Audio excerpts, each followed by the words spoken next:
ya están en libertad.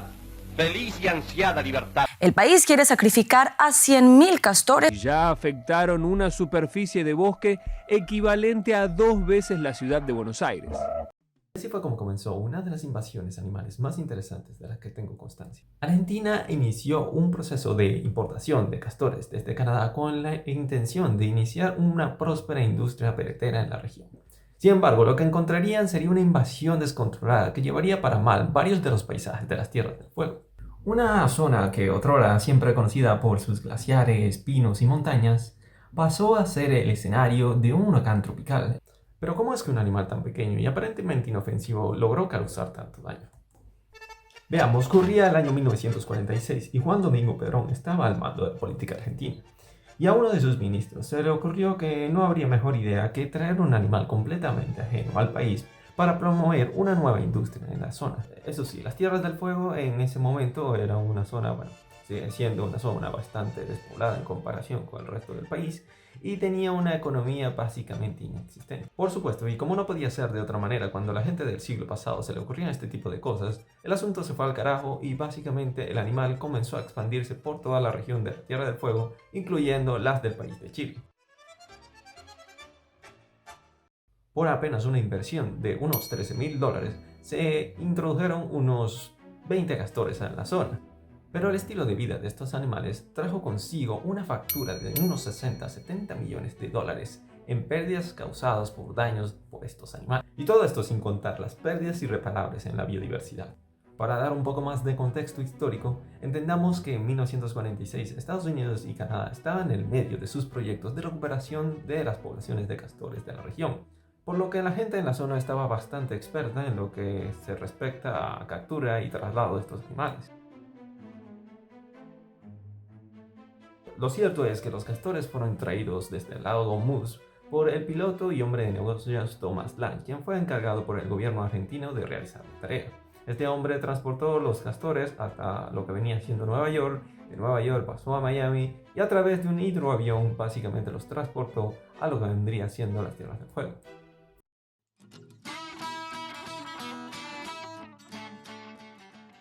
Allí liberaron los roedores y la experiencia adquirida por los norteamericanos rindió sus frutos. De acuerdo con el Departamento de Recursos Naturales de Wisconsin, el valor de la piel de estos animales se estimaba en unos $53, lo cual era bastante si se considera la inflación de la época, por lo que se presentaba como una excelente oportunidad para los cazadores de la zona.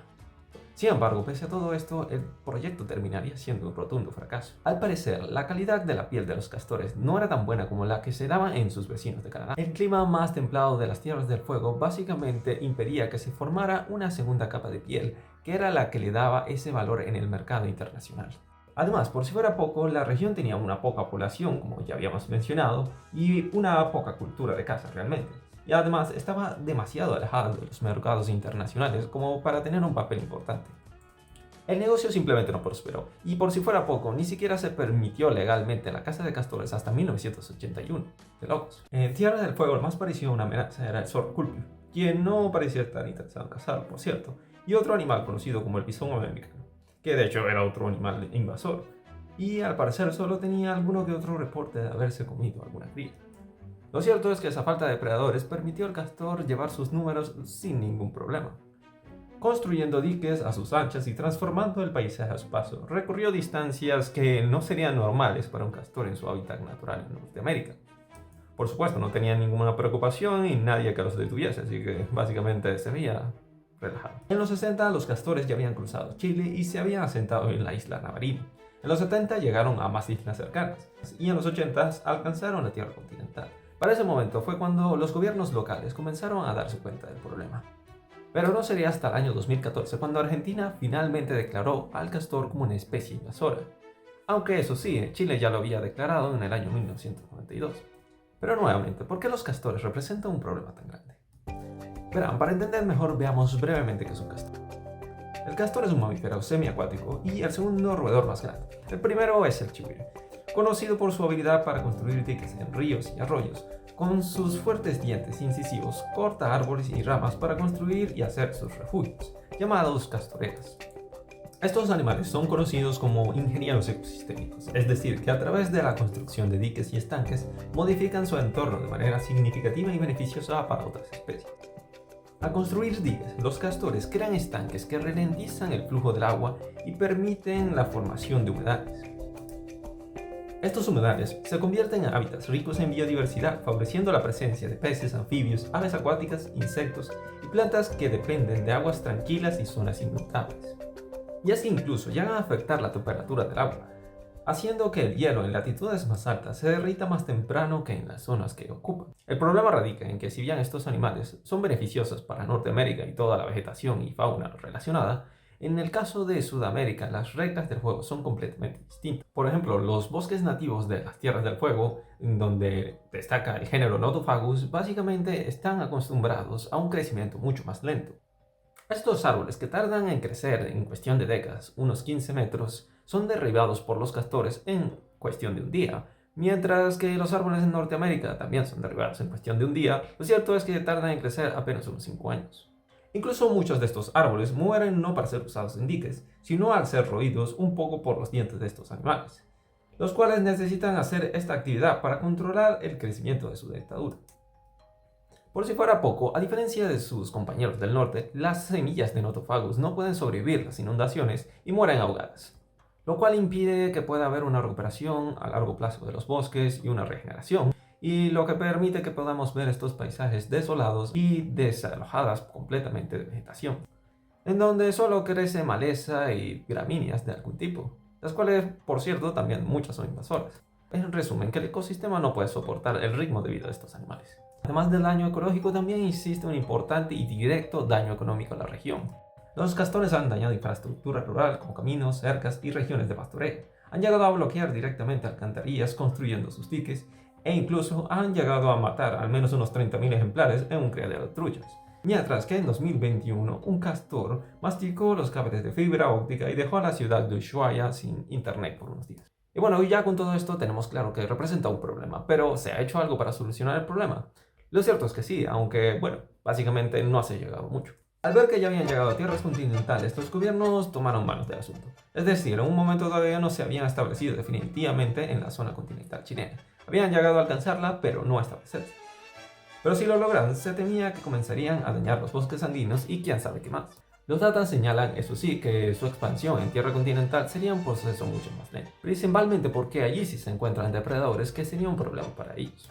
Algunos sectores llegaron a proponer soluciones un tanto creativas para la solución del problema, como promover el consumo de castor en restaurantes locales o incluso la caza deportiva. Investigadores como Marta Lizarralde literalmente querían convertir el problema en una oportunidad gastronómica. Su iniciativa se centraba en promover el consumo de carne de castor, incluyendo el roedor en los menús de restaurantes locales. De esta forma, se llegaron a preparar pastas rellenas, empanadas e incluso paté de castor. Sin embargo, pese al interés inicial, la burocracia en Argentina frenó el avance del proyecto. Un caso particular es el de Andrés Pedrosmovsky, más conocido como el Gaucho, quien organizaba recorridos turísticos para observar castores en las tierras cercanas a su hogar, y el cual además consiguió una especie de convenio con el gobierno para mantener a los castores en dicha zona. Que vamos, que era un acercamiento más para aceptar a los castores en dicha región más que para eliminarlos. Y bueno, realmente estas cosas no pasaron a ser más que simples curiosidades. Los gobiernos comenzaron a formular planes para su erradicación, comenzando por Chile, y poco tiempo después Argentina se unió a la tarea. En 2008 se abrió el primer debate sobre la estrategia a adoptar sobre la especie invasora. Eliminarlo o controlarlo era la cuestión. Tras varias consultas entre varios expertos, se llegó a la conclusión de que la erradicación total era la mejor solución para el animal. Ese mismo año, Argentina y Chile se suscribieron a un llamado Acuerdo Binacional sobre la restauración de los ecosistemas australes afectados por el castor americano. Y también se planteó la posibilidad de solicitar el respaldo del Fondo para el Medio Ambiente Mundial, conocido como GEF por sus siglas en inglés, para llevar a cabo pruebas piloto que permitieran evaluar la viabilidad de las estrategias de erradicación. Ambos países lanzaron un plan experimental en 7 áreas piloto. La iniciativa fue puesta en marcha a través de la Organización de las Naciones Unidas para la Alimentación y la Agricultura, FAO. Lograron capturar más de 1000 castores y se probó que la estrategia tomada para su erradicación era un completo éxito. Sin embargo, el problema persistió. El desafío principal fue la financiación. Se estimaba que se necesitaban entre $700.000 y $1 millón al año para continuar con los esfuerzos de erradicación. A pesar de los avances, desde 2018 no hubo ningún seguimiento constante del plan en Argentina, lo que terminó frenando el proyecto. Y eso que en comparación no era nada con los 66 o 77 millones de dólares que se generaban en costos por estos animales. Un proyecto en donde hasta se tenían planeado cuáles eran los mejores métodos a usar. Y que por cierto, voy a contar con algo más de detalle para ilustrar de qué se trataba. Uno de los métodos más destacados es el uso del body gripping, una trampa de mandíbulas rotatorias que cuando el castor entra en su radio de acción activa un mecanismo de gatillo que cierra las mandíbulas sobre el animal. Estas mandíbulas, diseñadas para ejercer una presión extrema, bloquean el paso de oxígeno a los pulmones y el flujo sanguíneo hacia el cerebro, causando una muerte rápida por asfixia e inconsciencia. Otro tipo de dispositivo empleado son las trampas de cepo, las cuales funcionan mediante un sistema de inmersión irreversible, que atrapa al animal y lo deja ahogarse en el agua o básicamente lo obligan a hundirse en el agua. También están los alambres flexibles conocidos como snares, que también vuelven a atrapar al animal y ahogarlo. Eso sí, son mucho más baratos, apenas cuestan unos $2 en comparación con los 40 que pueden costar los otros dos. Además de las trampas, también están los cazadores, que forman parte importante de esta solución.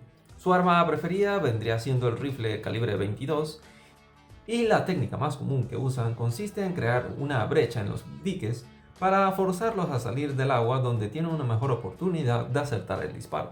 El uso de cazadores es básicamente necesario porque estos animales son muy inteligentes y con el tiempo aprenden a adaptarse muy fácilmente a las trampas. Apoyando a estos también están los perros, entrenados para encontrar las madrigueras en varios metros a la redonda. Razas como el Terrier, Jack Russell y Mountain Courier son las preferidas en estos casos. Y por supuesto, también está el uso de explosivos.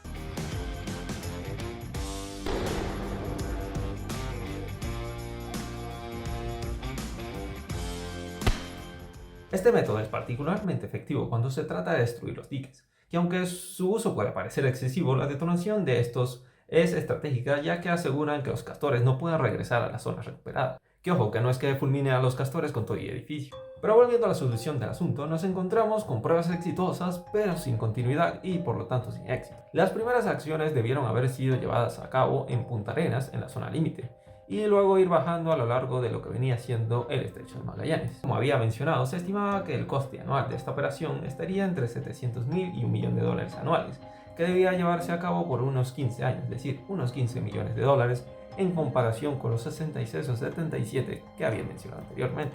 Sin embargo, la cosa quedó ahí sin financiamiento y desde 2018 prácticamente no se ha hecho nada. La pandemia fue la excusa perfecta para poner todos los proyectos en. Según el biólogo Adrián Schiavini, no hay política de Estado a largo plazo para enfrentar este tipo de tareas, que deben sostenerse durante el tiempo que la especie lo demande.